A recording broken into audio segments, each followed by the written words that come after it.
I'm your host, Mike Casper, and we are here for our 2026 Rookie Prospect Profile of the Week. How you guys doing? You guys enjoy the combine? Yeah, man. Yeah, How are man, you? that was a blast. Yeah. I love that. I love all the skill positions going Saturday. I wonder if they're going to change where it's at. I feel like Indy looks like a dump compared to a lot of the new domes, but I don't know. I guess it's in the middle of the country, so that's why they have it there. Yeah, Easier for People everybody. always say the track's fast too. Oh yeah, it certainly was this week. that's got good that for right. them, right? Cool. Well, we're going to talk about one this week. We're going to talk about Chad's boy, Jadarian Price. So Jadarian Price, running back out of Notre Dame. Oh, I didn't get his age. I screwed up this week. I had everything else, but he's 5'11", 209. I think at the prospect, he was 202. Chad, right? I guess 203, yeah. start getting the official stuff now. So obviously he's the 1B to Love's. In 2025, he only had 113 carries, but he had 674 yards, 11 touchdowns. Also had 6 receptions for 87 yards and 2 touchdowns. And 2024, pretty similar workload, 120 carries, 746 yards, but only 7 touchdowns, and only 4 receptions there. In 2023, he was just kind of getting his feet wet, so not a whole lot of production there. Just 272 yards rushing, 65 yards receiving. Some advanced stats, though, we got for Jadarian Price here. 3.9 yards after contact per attempt per PFF tracking data is pretty good. Led power for RBs in season with 4.5 yards after carry per attempt.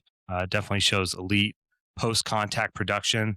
Around 31 forced missed tackles on 113 carries, 24 runs of 10-plus yards in one season. He's got a 27% explosive run rate and multiple 20-plus yard runs. He's earned strong PFF rushing grades, played a Notre Dame explosive change of pace back to complement their two-back system. I did also want to add he's pretty special team, has some good special teams value, has pretty elite kick return production. Every year he's had a touchdown. So he had 10 returns for 300 yards and a touchdown this year, 450 yards and 2 touchdowns the year before that, and 794 yards and 3 touchdowns the year before that. So always showing some production in the kick return game. So It's Chad, crazy. It's just on 22 returns. Yeah. 3 touchdowns on 22 It's pretty returns. crazy. I know, And they were all as long like- as 99, 100, 100. So it's not like Yeah, they were he's all got- really impressive returns, like kickoff returns. If you haven't seen them, go watch them. Yeah, it'll be fun to see him because I mean, obviously he'll be getting more run in the NFL with the different kickoff rules than they are in college. So Chad, this is your boy. Tell us what we need to know about Jadarian Price. Yeah, I mean, you covered a lot there, but he's an interesting back. The situation is obviously different, right? So there's a lot of kind of statistical, mainframes that people try to use to find people that fit into the framework of the ideal profile, and that's really hard to do with him. But just watching him, he's an incredible player, especially in a light class. I really like his toughness. I think he's pretty decisive. There are moments where he's dancing behind the line of scrimmage a little bit, and that kind of can, I kind of chalk that up to, because you see it in some games and you don't see it in others, but I kind of chalk that up to a player not getting a full workload and trying to make the big plays happen, which he has been able to do. He's 94th percentile in breakaway run rate. And one of the things that's consistently impressive to me is his ability to make tacklers miss, right? So when Love comes out of the game, and we all know what Love is, right? He is blue chip as blue chip gets, at least in my opinion. I think the vast majority of people's opinion. But when Love comes out of the game, their missed tackle force rate, exact same. Over their careers. So you're not really getting much of a drop off. You're seeing average 4.3 yards after contact over the career of Price, which is 97th percentile of all running backs. And these are all really small sample sizes, but you see the play, right? Like if you watch the reps that he's getting over a career, even though it's only around 120, there's a pattern to it. It's not like he's not a really streaky player. He's just a very explosive player who's able to do a lot of small things that I can really appreciate. One question mark that I have is he going to be a running back that is a 1-2 down back, or are they going to expand his game in the NFL? I think that he's going to be able to expand his game just off of a little bit of the hints that I've got from the combine, from people talking about his ability as a pass catcher. But it's production that you're not seeing because Jeremiah Love got literally all of the passing downs, as he should, because that's what he does best. So yeah, I'm excited to see what's next for him. Jadarian Price was a back that could have went to so many different programs, nearly any program in the country, and he was sought after and wouldn't leave Notre Dame. I think there's some respect there as well for me, where you have a guy that is found a home in a program which you don't really find in college football anymore. I like the work ethic. I like the type of person he is as well, which is a small part of it, but it's part of it. So I was going to say, Chad, so the person that came to mind when you were talking about just kind of patient runner, sometimes too patient, really explosive, does he have any Kenneth Walker stuff at all? Yes. That's what came to my mind. Some people say that. I think the best comp that I've come up with as far as like a ceiling is Dalvin Cook. Okay. That's the guy that I think, as far as not just the size, not just the athletic profile, but also Dalvin Cook coming out of college had a little bit of the same, explosive play potential, but maybe not doing it as consistently as they could, or not doing the little things as consistently as they could, like fighting for the smaller yards and stuff like that. So, and obviously him coming out of Florida State got a lot more work than Jadarian Price did, so the sample size was a lot bigger, but there was definitely some projection there. I think on the high end, Dalvin Cook, especially what he was in the league, for me, even going further, I think Jadarian Price, that's the outlook. Maybe middle ground, Tony Pollard is kind of that mid tier, and then I'm not really going to talk about bust, kind of who I think he could be as a bust, but maybe Jesse will cover that. No, I don't think him and Caleb Johnson are similar at all. I don't think they're similar at all. No, they're not similar. All right, Jesse, give us your stuff, and I know you got some negative stuff, so let it spill. I mean, I don't want to just be negative about it. I like Jadarian Price. There are things that concern me, though. His style didn't fully match his workout at the combine. So let's just look at his combine numbers real quick. I know we're going to do this in another segment, but I'd like to include it in his profile as well. So in 7/8 inch arms, 9 and 5/8 inch hands. I don't really care about the arms. The hands are nice. I mean, it's a good enough size. 4.49 40 with a 1.61 split is not what I expected out of him.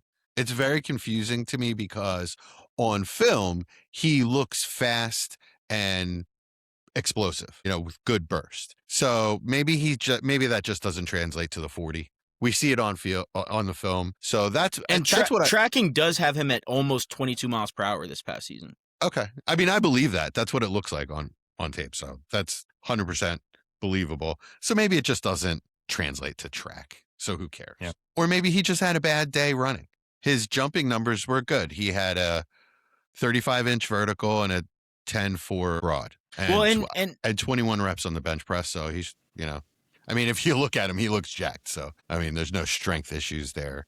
The negative for me is that I think he bounces things a bit too much. He does things that work in the college game that are not going to work in the pro game.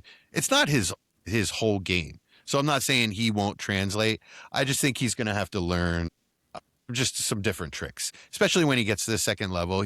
He tends to try to use his speed just to outrun guys, and that'll work in college. But he's not that type of burner that's going to work for him in the pros. I'd say that's that, and the lack of the pass catching profile, or what really bother me about him. I call him, in my mind, I call him slow Kenneth Walker, but he's not slow. But he's also not. He's not slow. I mean, Ken Walker has just breakaway speed. He ran a 4.3 something at the combine. So there is a different level. That's why I'm saying Dalvin Cook. Dalvin Cook, I mean, we know he's an explosive. He was an explosive player as well, but he wasn't like elite speed. Yeah. Dalvin had a receiving profile, if I remember correctly, out of college. Well, yeah, I'm not. I mean, that's just opportunity, right? Like, Leonard isn't exactly the greatest quarterback of all time in Notre Dame history to be throwing the ball too. So. Wow. Love sure made him look good. Love's getting a lot of it, but it's like more that Love sucked all of that air out of the room. Love is so good at that. When you have a player like Jeremiah Love ahead of you, you can't knock a guy for his passing chops if he's just not going to get the opportunity because the best back in the country is ahead of him. But he also wasn't good at it. Like, I don't want to discredit him for not getting the usage, but when he did, he just wasn't good at it. Like, he didn't look natural to me receiving the ball. And maybe that's because you're watching Love. I thought he was sure. I thought he was fine. I guess. I mean, I thought he was fine at it, and he's never dropped a pass in his career. So I mean, you get Jadarian Price in space, he's going to make plays. He doesn't have. One thing you can say is that he doesn't have the experience doing it. So it is something that he's going to have to learn in the NFL. So you might not see it as maybe he has 30 catches. Maybe that's his ceiling in his rookie year. It's 30 catches if he gets full-time work. I'm saying if he were to be a full-time 3-down back his rookie year, which I don't think is a likely bet, but if he were, that maybe his ceiling is around 30 catches in his rookie year. But that can improve. He's obviously a hard worker. He's a good athlete.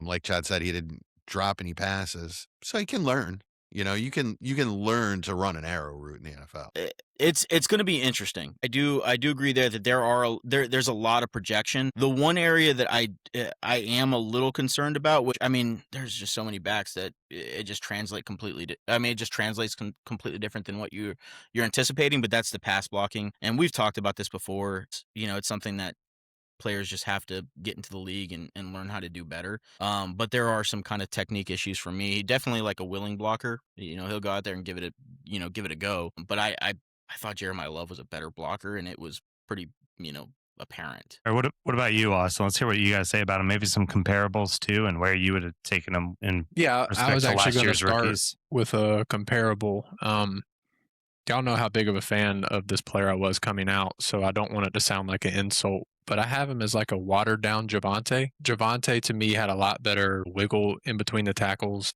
and one-step burst coming out. Injuries have kind of zapped that a little bit, so he doesn't look that way now. But it's kind of how he's a good running back. Like I don't want to act like I don't like him. He's my RB2, and he's probably going to stay there safely.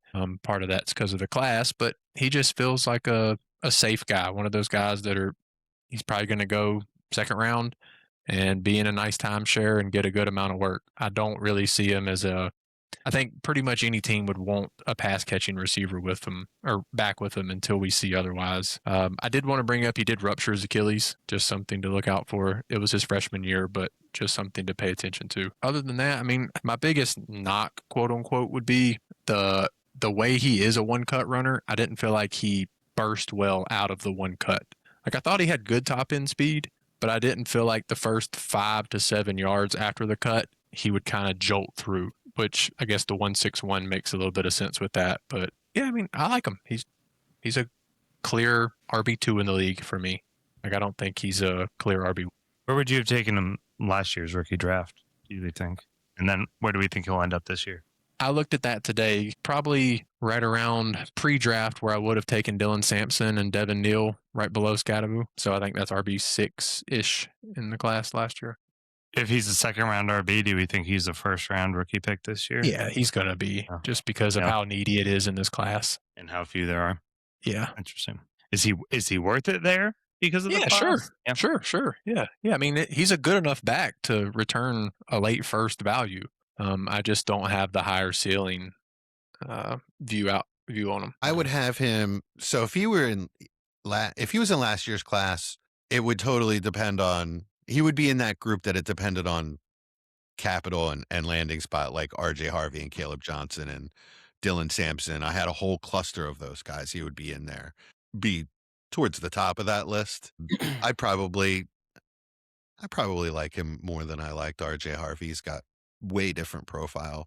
It's a good question. If he were, all right, I'll say this: if he would have been taken by the Steelers instead of Caleb Johnson, he would have been my fifth back. Yeah, I definitely liked him above Caleb's tape last year. Worthy of a first round pick. Okay. I would have had him as my RB5 behind Judkins. Is there anywhere we'd like to see him? Right ahead of your boy in Denver, Harvey. All right, so I looked up Dalvin Cook. So it's actually a pretty good comp. Same height. Dalvin was a little heavier. Hands are around the same size. Dalvin's arms are a little longer. Same 40, 449. Around the same. Well, I guess Dalvin had a little better split at 156, but his jumping wasn't nearly as good. Bench press was the same. The the measurables look pretty good. Dalvin just had tons of production coming out. So, but if you remember, Dalvin also had an ACL coming out too, didn't he? So there was the injury issues. But yeah, seems like a pretty good comp. Tony Pollard has the same pretty much measurables all around. Yeah, I don't think physically is similar. I don't think they're similar. No, I was going to say I don't think at all. Yeah, I don't think they're the same kind of back. I actually like Price better. I do think they're pretty similar coming out. I do think their profile was fairly similar coming out. I think Price just shows more burst. I'm sorry, I'm breaking up a little bit. What'd you say? Price shows more burst to me than No. I'm sorry. I was breaking up. I thought we were talking about Dalvin Cook. Are we talking about Tony Pollard? Yeah, Pollard. Yeah. I agree there. But I think that's a good middle. I think that's a good middle of the road. I mean, Tony Pollard was a pretty decent. Yeah, he's NFL had good years. Back. Yeah, and he ended this season strong.